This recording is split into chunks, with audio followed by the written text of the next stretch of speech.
Ladies and gentlemen, welcome to the Newline Interactive Weekly Wisdom Webinar. Once again, my name is Tim. It's great to have everybody join us this week.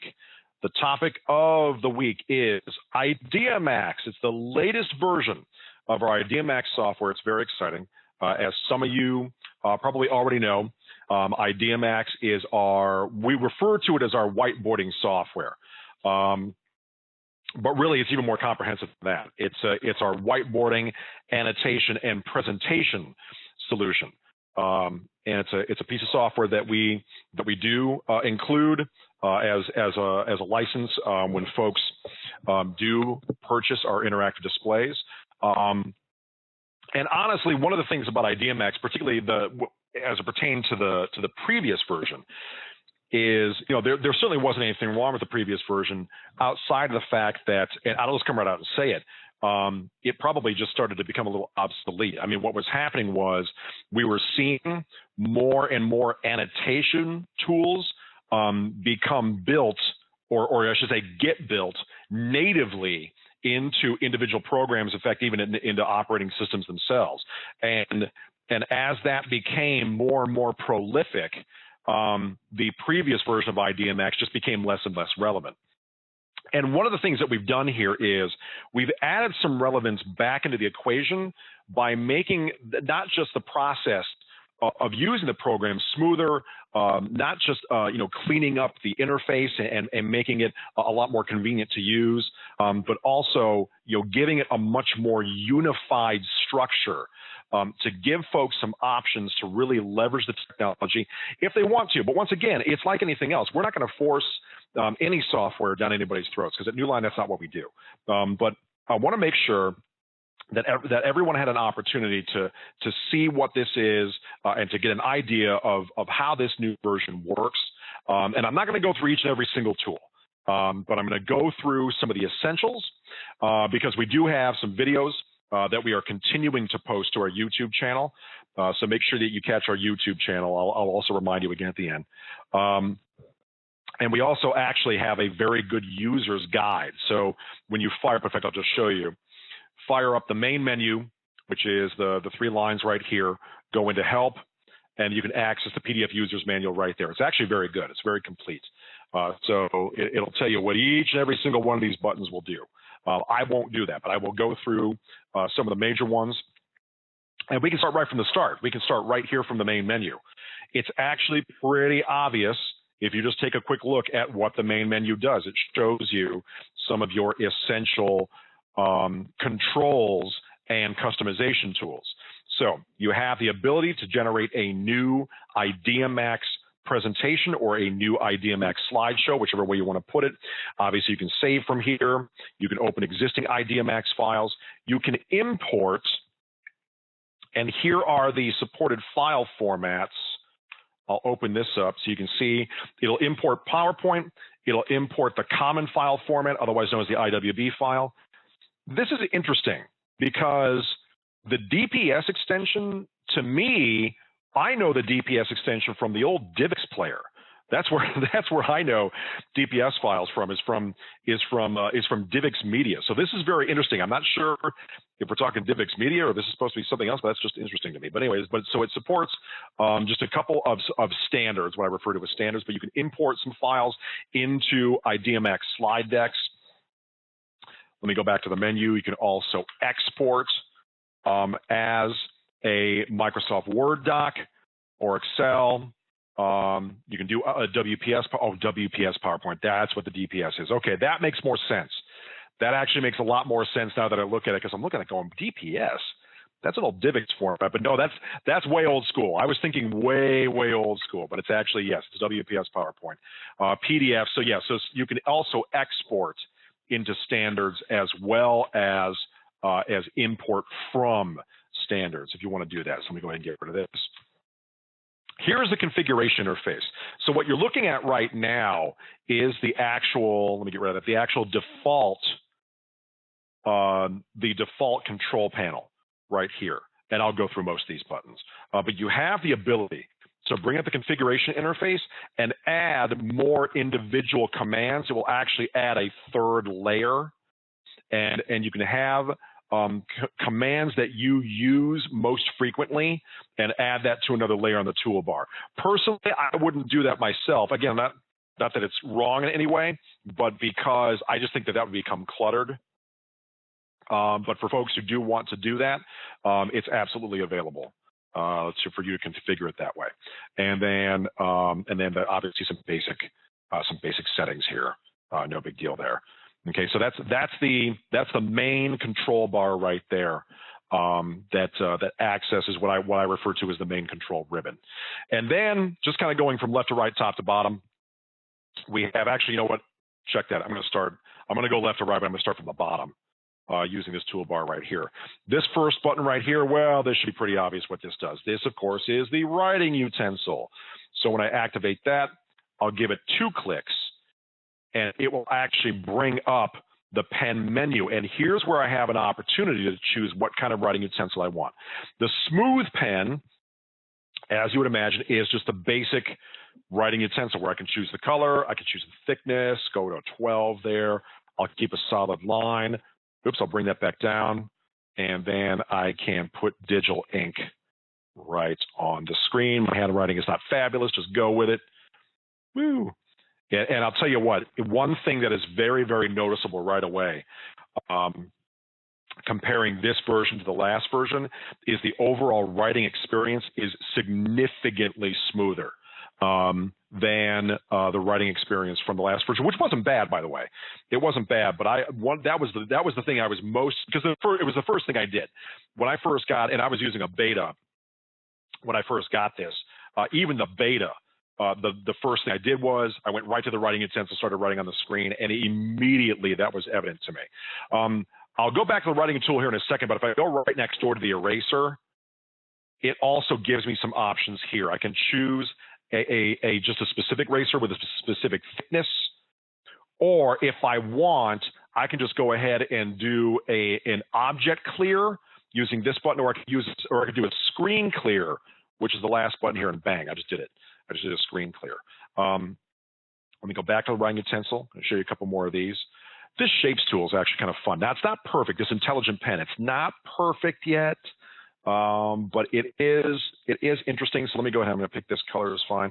So if I draw a shape like this, it will automatically then give me the more accurate representation of that shape. So it'll actually complete the shape for me. So I'll draw a circle like that, and then I'll see that time is an oval. This is the thing that I noticed about this is it has a tendency to really default to the oval. It's funny. Let me try a circle again. Let's see if it likes that a bit. No, that's another oval. Watch this. So I'm going to draw a trapezoid. At least I'm going to try to. You know, or just any kind of. See, this is funny to me. It really defaults to the ovals. It's not. So, like I said, it's not perfect. It's not perfect, but it can do a square. I know it can do a square. Yeah, there we go. Let me try one more parallelogram. Just a random parallelogram. Nope, oval. I don't know. That's funny. So it's not perfect yet. But it is an interesting start because, again, what you can do here is you can actually create IdeaMax presentations and introduce shapes either in a live setting or as part of a visual representation of something you're trying to do. So that's kind of an interesting thing. Let me go ahead and clear this stuff off of here so we don't get all messy. By the way, one thing I can do, well, you know what? I won't go there yet because I don't want to get ahead of myself. But let me bring the pens back up. So this right here is the highlighter. I think you know what this does. If I had some text on the screen, I could use this to highlight. This laser pen is very interesting. Watch what happens when I do this. So I'll keep this color. I'll keep that thickness. That's fine. And I'll circle, and then watch what happens. It pulsates, and it comes in and out. I think it's kind of cool. So if I really wanted to emphasize a point or draw the audience's eyes to something, that's a pretty gosh darn flashy way to do it, I have to say. So anyway, that's fun. So let me erase that off there. Okay. And then last but not least, we have the handwriting recognition. Let's give it a shot. This is a test. So how did it do with my nonsense handwriting? Not bad. Not bad. And then here I've got a selector tool, the one that has the ABC with the arrows. And I could move stuff around. Whoops. And I can also select things. by circling like that. So the selector tool allows me to move things. It allows me to circle and select things, and then it gives me access to a quick menu. So it gives me access to the text box because this is text. But if I wanted to clone it, I could do some drag cloning, which, let me see, I don't know why it's not doing it. It worked before, but it's not working this time. That's where it was working before. Let me do this. Let me go back. Let me select this again. Woo! I could also put things in order. That is, if I had a bunch of objects on the screen, I could move things up and down the layers. It's the same kind of thing in PowerPoint or in Word, where you can, you create a slide deck, and then you could have a lot of objects on the slide and move things back and forth, so you're actually presenting things in the proper order and actually have things presented the way that you want. So it does the same thing here in IdeaMax. I can just cut this right out of here, and boom, it's gone. Next item on the hit parade, I've got this toolbox right here. This is pretty cool. So here, now we've had this in a previous version of IdeaMax. Whoops, let me bring it back up. Yeah, previous versions of IdeaMax have had this. The curtain tool, we've had that before. The spotlight tool, I'll bring that up. We've had this before too, so these are not new. I like the media import button. Let me bring that back up. I found that this is actually, it works pretty well compared to the previous version. If I go to my videos folder, and I've got a cute cat video, and by the way, here are all the supported file formats. It'll do your standard WNV, AVI, MPEG, MP4. One thing that's interesting, one thing that I noticed it doesn't support real well is M4V files, which is the Apple version, which is weird because they're basically the same as an MP4. They're just, you can have additional digital rights, which may be one reason why, because there could be a digital rights situation in that case. I don't know. But M4V files, it doesn't handle quite as well. But it handles all the standard audio, image files, all the stuff you would expect for it to handle. But we'll put a cute cat in here, and there's cute cat. And now, depending, I've got this. This is a real seriously high res video. But if it's a big file, like if you're trying to import something that's 1080, and the file's like 20 megs, I'm not sure if the program will handle a file that big. But it may take a while for it to process. But let me go ahead and see if it's ready. And no, it's still there. It is now. It's ready. Now I'll play it. There's the cute kitty. Okay. And there is sound. I think I might have my computer sound muted, but there is sound. And so I'll stop it. Now I can move this around my slide, and when I do that, then the video bar will snap to it, as you can see. So it will snap to it in place. But what I can also do is when I actually process this as part of a presentation, I could hide that toolbar. But when I'm in edit mode like I am now, I can just move it around like that. I can also size the video up and down. And again, a lot of this stuff is not necessarily new. The prior version of IdeaMax also did a lot of this, but this is, again, that's one of the main differences is things are just a lot smoother. They move smoother. They get on the screen quicker. They get on the screen smoother. The experience is just overall. It's just a nicer overall experience, I've found. And yes, I can do fun things. I could rotate the video and do stuff like that. I can loop it. So if I play the video and then use this middle button right here, it's set to loop. So if I play it, it'll just keep looping over and over until I tell it to stop. So there's that. It's a cute cat. I'll leave the cat on the screen right now. It's cute. I've got an undo and a redo button. Of course, you know what those do. And then if I go to the top bar, I'm going to start from the right-hand side here. This will give me a text box, the one that looks like a letter T. So I can have a simple text box right there. I also have the ability to add individual IdeaMax slides. So if I hit the paper with the plus, that will give me a new slide. I can choose a background. I can customize a background if I wish. But in this case, I'm just going to go ahead and just choose another white slide. Or if I decide, and I can go back and forth between them. If I want to go back to this slide and then go forward to that slide, and it numbers it up here in the top right-hand corner. I could also access the thumbnails from the left, and I could also access thumbnails from the right. And I can go back and forth between them by selecting thumbnails if I wish. If I decide that I don't want this slide at all, it's like, nah, you know what, I'm not feeling it. Okay, I can do the page with the X, and that will make it go away. Last button here in the default toolbar is this button that looks like a checkerboard with an arrow swinging around it. And if I tap that, watch what happens. Whoa, look at that. It goes right to the screen annotation feature. And notice how my default control panel here, or my default toolbar rather, actually changes. My writing and erase tools are there. I have a mouse tool that allows me to navigate around the system. So I can actually activate a program or bring up something like a web page or something like that. I still have my tools. I still have my screen capture button, which is like the camera. And so I can create screen recordings either from the whiteboard portion or from the screen annotation portion. I have access to my other tools like my screen cutting, and that gives me some options where I can insert cuttings onto IdeaMax slides, or I can save screen cuttings as a file to wherever I choose. I can either do that in whiteboard mode or I can do it in annotation mode. But now I've got these other buttons up here, the ones that look like a chart with a play button and one with a back and a forward arrow.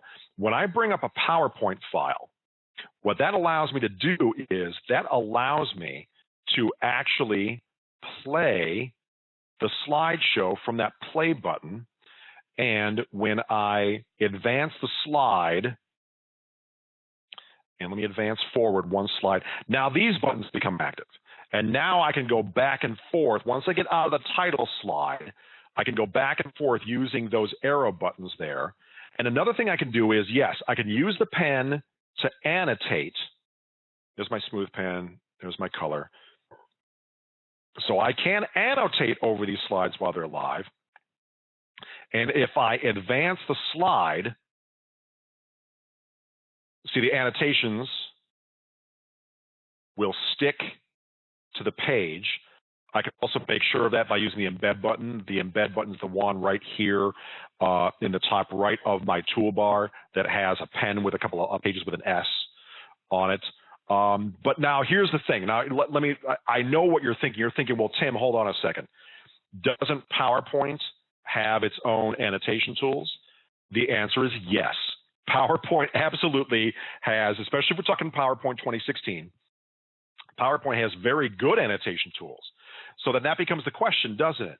Why would I need to use IdeaMax to run and annotate PowerPoint when I can just run and annotate from PowerPoint? And you know what? That is a perfectly logical question. I will tell you that I haven't necessarily come up with a great answer for that yet, because I've just started using this new version of IdeaMax myself, so I'm still kind of digging into it myself. But here are a couple things that I thought of as I was sort of pondering this myself.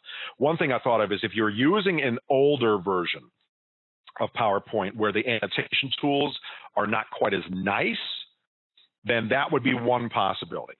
Another possibility would be if you wanted to capture information here using the IdeaMax tools so that you could then save them as or immediately copy information onto IdeaMax slides so you could standardize on IdeaMax but use PowerPoint as source information.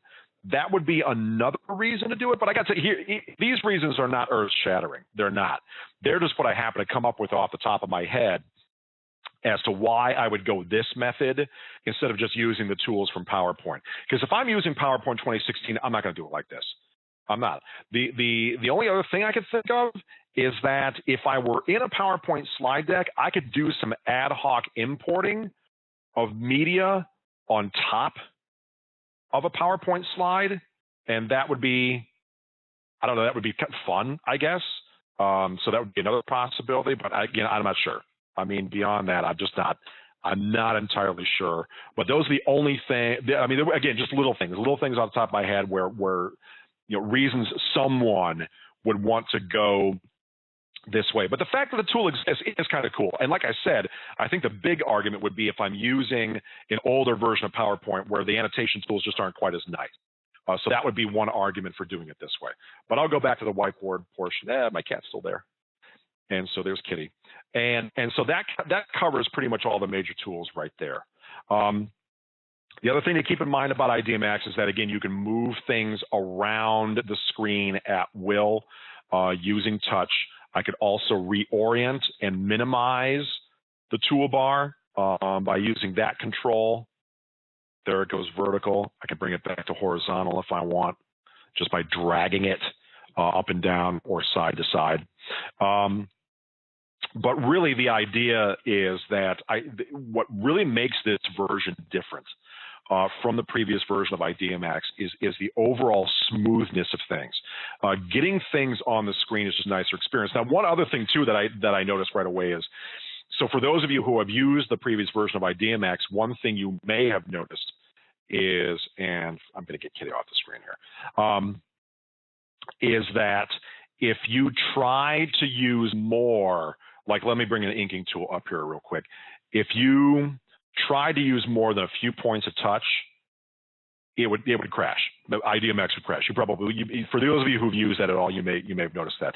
One thing that I do like is I've got my writing utensil here ready to go, and now I'm using 10 points. That was 10 points. I put all 10 of my fingers on the screen, and it was fine. So it handles multi-touch far better. I mean, for night and day better than the previous version. So really, ladies and gentlemen, that's what we have here. Is we have the same sort of comprehensive whiteboarding and annotation solution that we've had before that also allows good import of media and allows you to create individual IdeaMax presentations that you can use as another collaboration tool. But the big differences between this version that we have now and the previous version: smoother overall experience, more responsive, things get on the screen faster. It handles importing media better. The overall toolbars are cleaner, more comprehensive. There are more options for taking pieces of things and saving them either as their own individual files or putting them somewhere else. So there are some, in some cases, real significant differences. In other cases, minor differences. But when you add them all together, you do get a far smoother experience than we had before. And that's really what we're talking about with this latest version of IdeaMax. So that's pretty much my spiel for this week. I will do what I always do. I am now happy. I'm going to go ahead and unmute everybody. Hang on one sec. Let me get everybody unmuted. Okay, so I've actually got, so when in casual conversation, oh, I missed it. It was on the screen that went away. Dante, ask me your question. I got it. Again. Can you hear me? I can hear you now. Yeah, hit me. Hey Tim. Good. I like your presentations. Thank you for putting them on. And yeah, so I was just thinking, I have friends of mine that, own law firms, and then I'm just thinking through my Rolodex, mental Rolodex here. And then, so, I mean, I can think of someone right now, like the SBA, for example, right? Like the actual administration. Sure. I know the director out there, and I saw him yesterday. And I was wondering, like, all right, well, he now knows that I'm in hardware, and we're gonna go grab some lunch, and it's not for the main point to do business, but I know that they can use something like this, right? So how would you maybe, if I find pain points, or that he talks about a presentation he was doing or something. I see where you're going. You know what I mean? So yeah, I know exactly what you mean, and I will tell you off the top of my head, here would be kind of my elevator pitch for this. My elevator pitch would be, and introduce it however you want, but I'll just so as an example, I'll just say, so listen, so Newline Interactive, besides the fact that they make these wonderful interactive displays, they have a piece of software that really gives you a comprehensive tool that you can use to actually import existing presentations and use additional tools to not just present the information, but also collaborate at the same time. That would be the way I would introduce it. You can have your presentation, you can make your points to your audience, but then if you wanted to, you could turn it into an ad hoc meeting and use the IdeaMax annotation and whiteboarding tools to collaborate while using the visual aids of the presentation.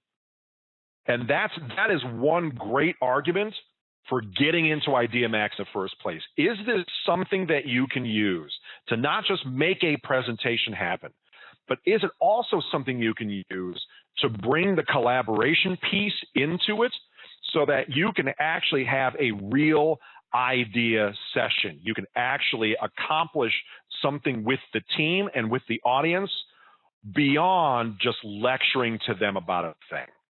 That would be the way that I would introduce. Does that make sense? And how do you bring it into the demo, like from just, because that wasn't 30 seconds, but that was great.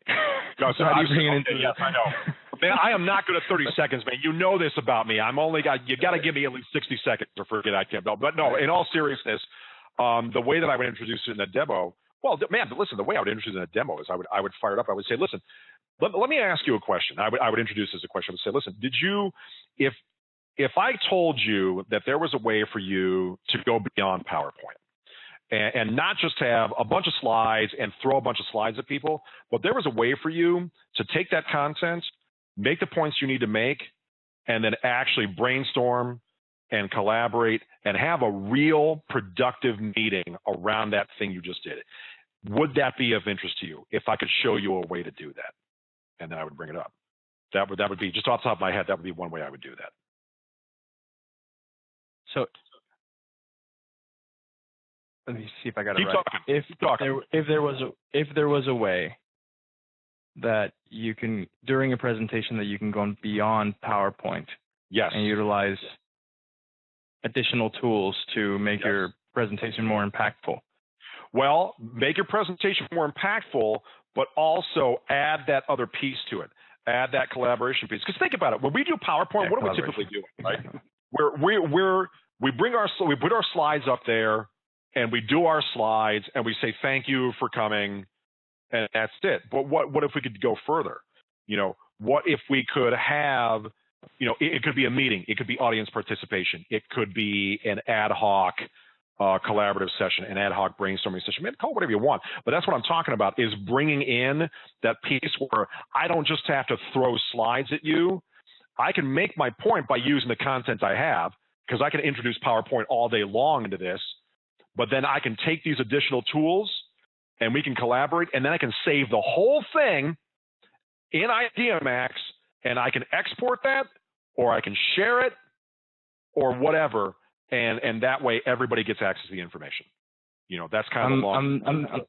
I'm seeing it like, like you mentioned, to keep people engaged, because I know I've done presentations in the past, and it's there you go. That's what I think the person that's going to make the final decision, or the person that's making the decision to get this hardware, they're usually doing presentations as well about whatever, IT, or how to run the new CRM or whatnot. Yeah. And so, And I think you said it perfectly. No, you said it perfectly. Keep people engaged, or get people engaged. So I think you said it perfectly. If I were you, that would be how I would introduce it to somebody. Wonderful. Thank you. Yeah. No, thank you. Listen, this is what I like, ladies and gentlemen. We can have a conversation about these things. I'm not just talking at you. So thank you, Dante, for sharing and for giving us that discussion. I will open it back to the floor. You should be unmuted, so feel free. Unless you muted yourself, you can go ahead and unmute yourself. And if you have questions, comments, concerns, now would be the time. Okay, as always, ladies and gentlemen, this is going to go to our YouTube channel. So for any of your compatriots and coworkers who have missed this week's webinar, we'll get that on the YouTube channel. Usually we get that up there like by Tuesday. I think is when we make that happen, so they can go and view this, and they can see and hear whenever they want. But as always, I want to thank everybody for joining us this week. It's always a pleasure to share the information, to have these discussions. I want everybody to have a wonderful and safe weekend, and we'll see you next time at the Newline Interactive Weekly Wisdom Webinar. Take care, everyone.